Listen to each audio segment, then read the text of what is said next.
Today we will discuss diseases of the temporomandibular joint. It's a very vast topic. We might need 4 to 5 classes. So we have split it into half an hour classes.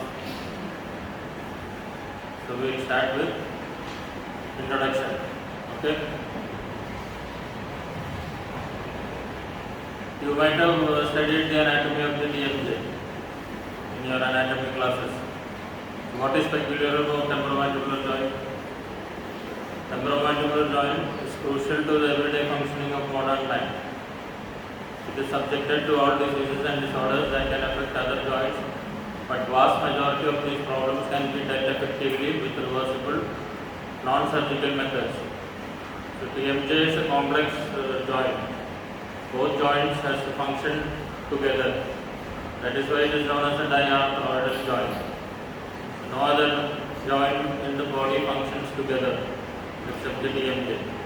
So any problem with one, either right or left TMJ, will lead to problems in the opposite side. That is unique for temporomandibular joint.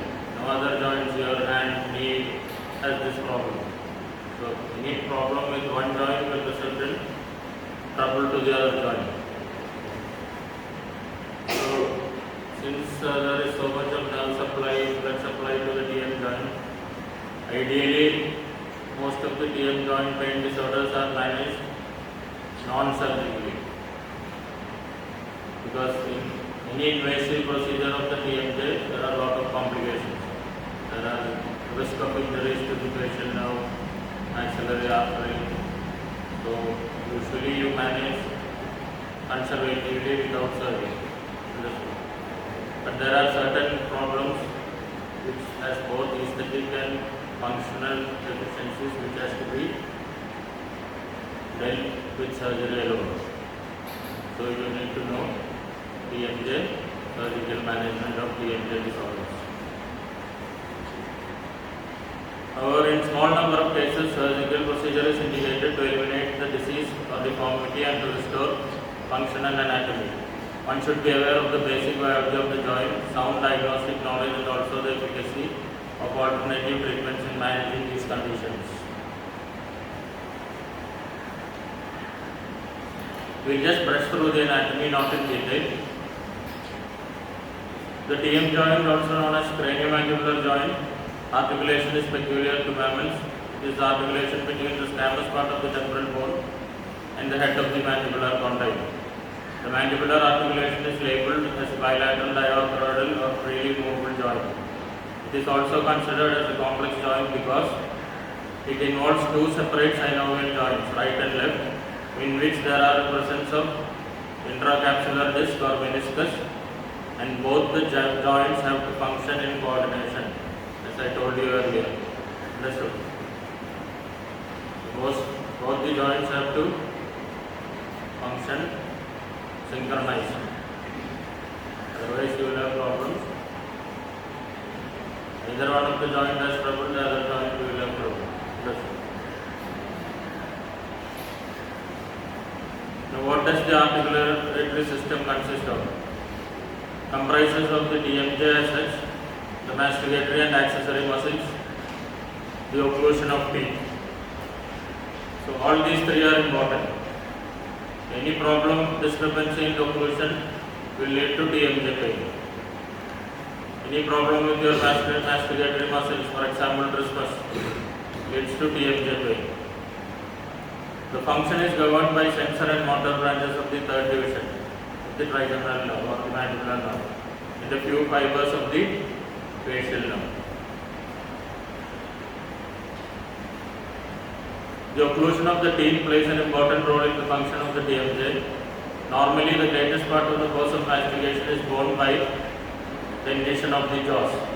But in case of occlusal disharmony, a great deal of force can be shifted to the joint itself.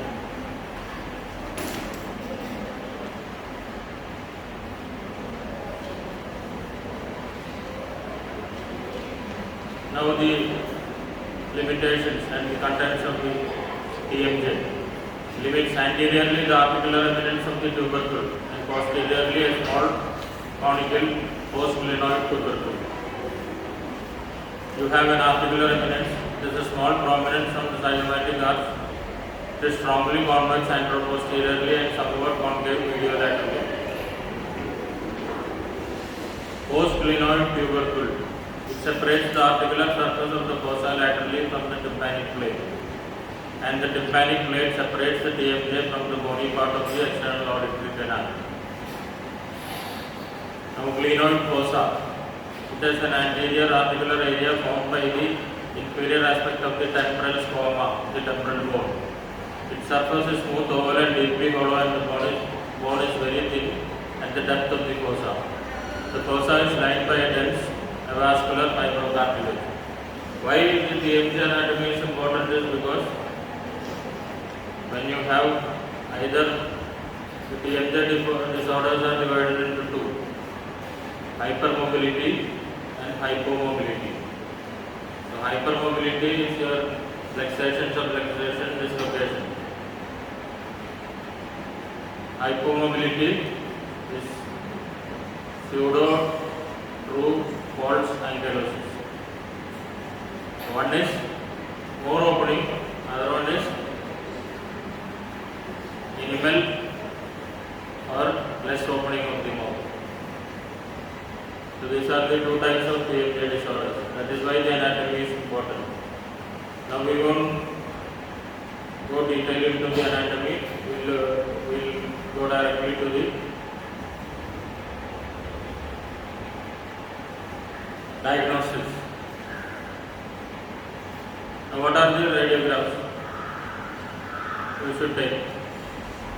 So panoramic radiographs are excellent for screening, but not good for diagnosing internal derangement. This can demonstrate changes in condylar shape, image, coronoid process, and look for anticondylar notching. Transcranial radiographs, or otherwise known as TMJ view, is of some value in the diagnosis of internal derangement. As this displacement occurs, there is superior positioning of the condyle, which is seen in the radiograph as lack of joint space. So this is the glenoid fossa, condyle is there inside like that. So in case of dislocation, it will go out of the glenoid fossa. And in case of ankylosis, there is a bony union between the glenoid fossa and the head of the condyle. So you can use panoramic radiograph, transcranial radiograph for initial diagnosis of TMJ, but for specific or for your provincial diagnosis, you need arthrography or arthroscopy, either one of those. What is arthrography? An arthrogram is the gold standard in the diagnosis of internal derangement. This clearly demonstrates the phenomena of reciprocal clicking and locking in both acute and chronic TMJ diseases. Plain films may show a narrow joint space and some degree of arthritic change, but the arthrogram will show the displacement. The other one is known as arthroscopy. This is helpful in diagnosing the presence and degree of this displacement, which is seen as anteriorly positioned inflamed retrodistal tissue and varying degrees of synovitis. So these are the diagnostic methods: orthopanoramic radiographs, your TMJ view or transcranial view, arthrography, arthroscopy.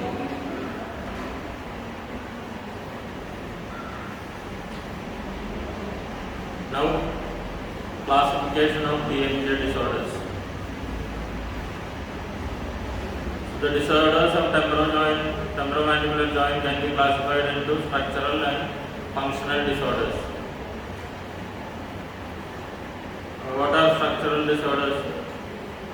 Developmental, inflammation, acute inflammation, acute and chronic,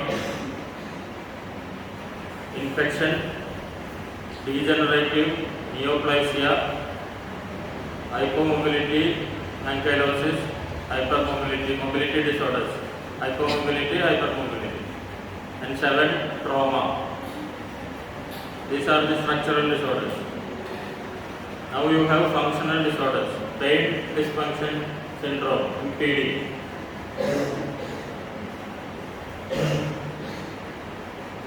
Okay. Now this is an essay question.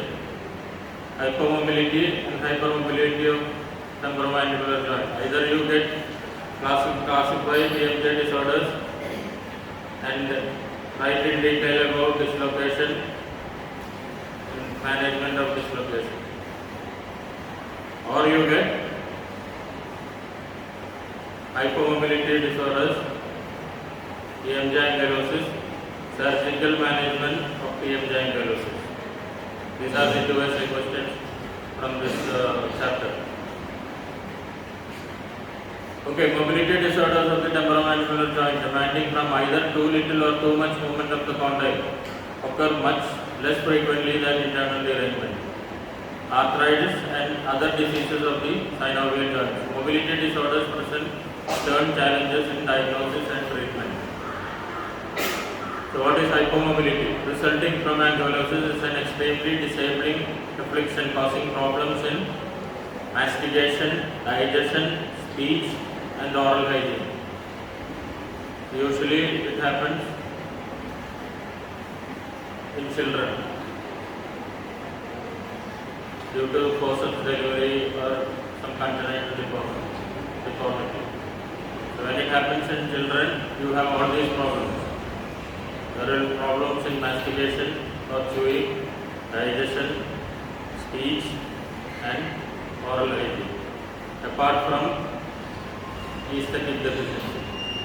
These are all functional deficiencies. Ankylosis occurring in childhood may grossly affect mandibular growth and result in gross facial deformity. Hypomobility occurring from either intra-articular bony or fibrous ankylosis is called true ankylosis, while those arising from extra-articular causes are called false ankylosis. We will go into detail regarding hypomobility. Now what is hypermobility? Hypermobility disorders result from hypertranslation of the mandibular condyle anterior and superior to the articular eminence. These disorders are composed of hypertranslation, subluxation and dislocation. So either hypertranslation and subluxation can be corrected by the patient itself. Dislocation, if it becomes chronic or acute, has to be annually corrected by the surgeon or the dentist or whoever it is on the chair. It's an emergency.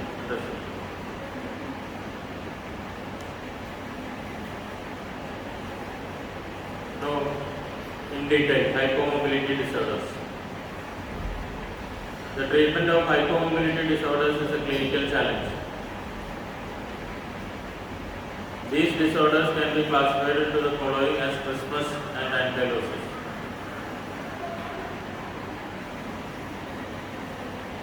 Trismus is caused by stiffness of the masticatory muscles.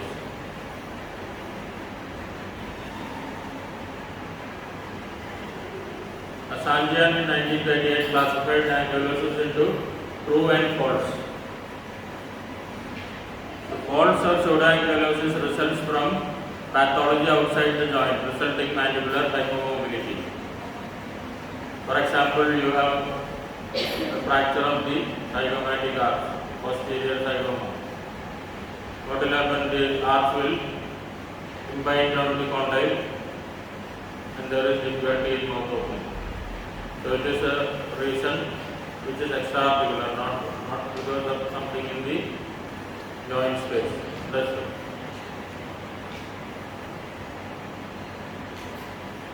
True ankylosis is caused by fibrous or bony fusion of intra-articular joint structures. For example, the glenoid fossa and the condyle or the meniscus and the condyle. So the bony structure has to have a bony union or something like a true ankylosis. Understood? The more severe the form of hypomobility results from true bony ankylosis of the condyle, to the glenoid fossa. As I told you, there is a bony union of the condyle and the glenoid fossa. The anatomy there cannot be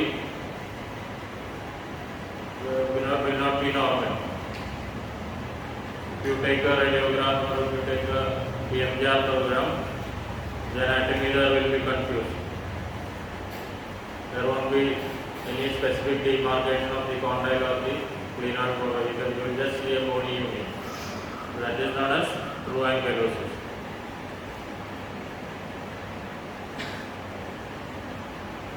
Now, what are the etiologies of hypomobility disorders?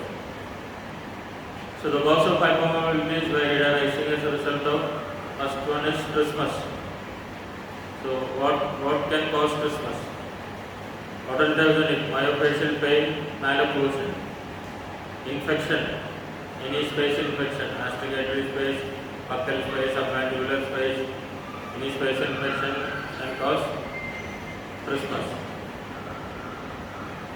Trauma, as I told you, fracture of the mandible, muscle contusion, demarthrosis of the joint, and even your posterior zygomatic arm fracture can cause trismus. Tumors, nasopharyngeal tumors that invade muscles, masticatory muscles. Psychological, hysterical trismus. Pharmacological, phenothiazines. Some drugs will cause seizures or trismus. Neurology, tetanus. So this is reasons for trismus, etiology. Now pseudoankylosis. Depressed zygomatic arch fracture dislocation of the condyle, adhesion of the coronoid process, hypertrophy of the coronoid process, fibrosis of the temporalis muscle, scar contracture following thermal injury. Usually happens in burns, third-degree burns. Tumor of the condyle and the coronoid process. Okay. Etiology of true ankylosis. You saw trismus, you saw false ankylosis, now it is true ankylosis. Trauma, intracapsular fracture in children, medial displaced condylar fracture, obstetric trauma, that is your forceps delivery.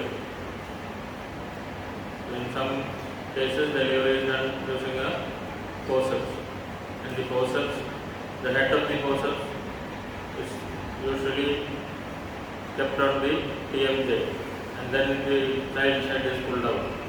So when excessive force is used in children, the newborns are brittle, and it may lead to obstetric trauma, which may result in TMJ ankylosis. Intracapsular fibrosis. So these are the reasons trauma can cause true ankylosis. Now infection. Otitis media, infection of the middle ear. Otitis media. Suppurative arthritis. Inflammation. Rheumatoid arthritis, Still's disease, ankylosing spondylitis, Mario's temple disease, psoriatic arthritis. All this can cause inflammatory reasons for ankylosis, bony ankylosis. Now surgical, post-operative complications of TMJ surgery. Any invasive procedure of the TMJ, even arthroscopy or arthrography can cause TMJ ankylosis if done unnecessarily. And complications of orthognathic surgery, especially your bilateral sagittal with osteotomy, mandibular surgery, orthognathic surgery.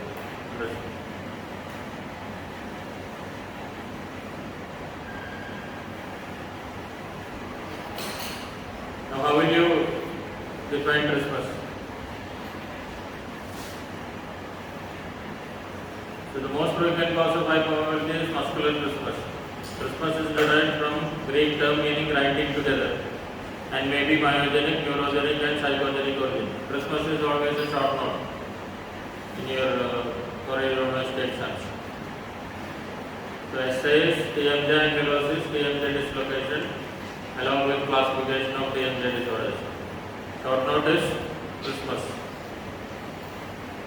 The most trismus, now how will you define trismus?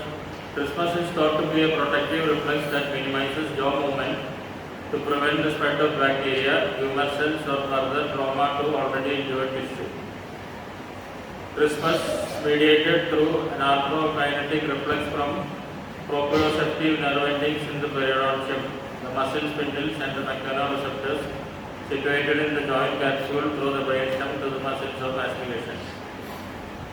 You don't have to mark the definition of trismus. Nobody is going to ask that. This is just for your knowledge sake. Nobody will tell you define trismus. Won't you get that? Don't waste your time marking up this definition.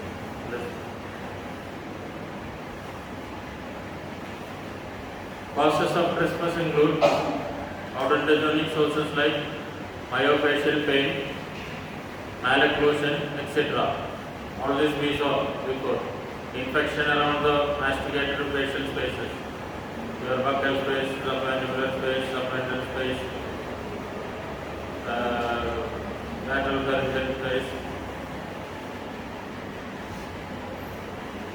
Trauma with fracture of the mandible. Tumor invading the jaw muscles and contagious structures. Extrapyramidal reaction secondary to drugs such as phenothiazines. And psychogenic and neurogenic sources such as hysterical trismus, tetanus toxins or brain tumors. The management of trismus is directed at the causative factors. For example, if you have infection, space infection, you have to give antibiotics in place of the infection or drain the spaces and do an INT and relieve the pus.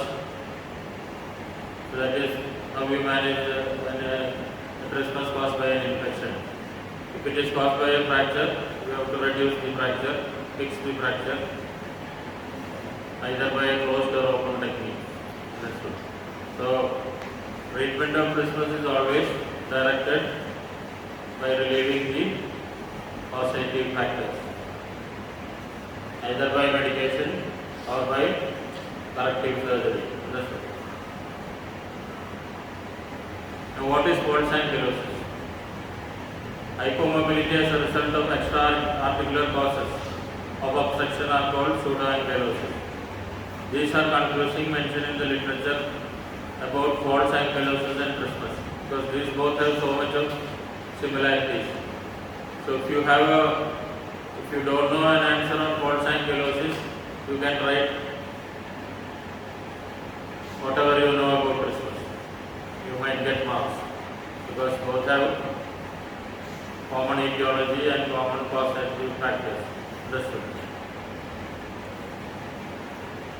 So Miller et al. In 1975 classified false ankylosis into 6 groups: myogenic, neurogenic, psychogenic, bone impingement, fibrous adhesions and tumors.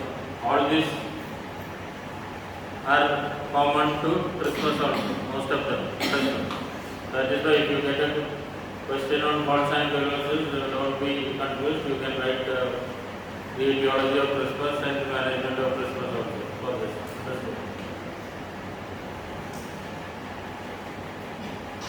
Now, once more in detail, what are the factors frequently cited as the cause for extra-articular obstructions? The depressed fracture of the zygomatic arch, I told you, posterior zygomatic arch, which impinges on the coronoid process, results in obstruction of free movement of the mandible. You finish your classes on fractures. Somebody took fractures of the mid-third of the face. Finish? No. Only mandible. Finish. Okay. fracture dislocation of the condyle. So your condyle can be fractured either bilateral or unilateral. So what happens when the condyle is fractured? Limited mobility either as a result of direct trauma to soft tissue and joint fractures, or because of the head of the condyle obstructs movement of the mandible. So in condyle fracture you have displaced. You have three types: intraarticular, extraarticular, and subcondylar. Finished condyle fractures. Three types of condylar fractures: extraarticular, intraarticular, or extracapsular, intracapsular, and subcondylar. So all these three will result in trismus or false ankylosis or difficulty in mouth opening. Changes in and around the coronal process, either hypertrophy or fibrosis, causes hypomobility. Fibrosis of the temporalis muscle results in hypomobility. This is seen in the temporal shunt procedures carried out for the correction of hydrocephalus. So usually there is a condition which is treated by a neurosurgeon. It's known as hydrocephalus, accumulation of fluid in the brain. So they do some shunt operations. So those operations involve the temporalis muscle. Understood? So if there is an issue to the temporalis muscle, you will have extraarticular obstruction. Understood? The other causes are fibrosis of the elevator muscles of the mandible as a result of burns, as I told you, third-degree burns, radiation therapy, and dystrophic calcification in myositis ossificans, the syndrome. So the management of these cases of false ankylosis is directed towards eliminating again as trismus causative factors. Understood? So most of the treatment is oriented relieving the causative factors for trismus and false ankylosis. Understood?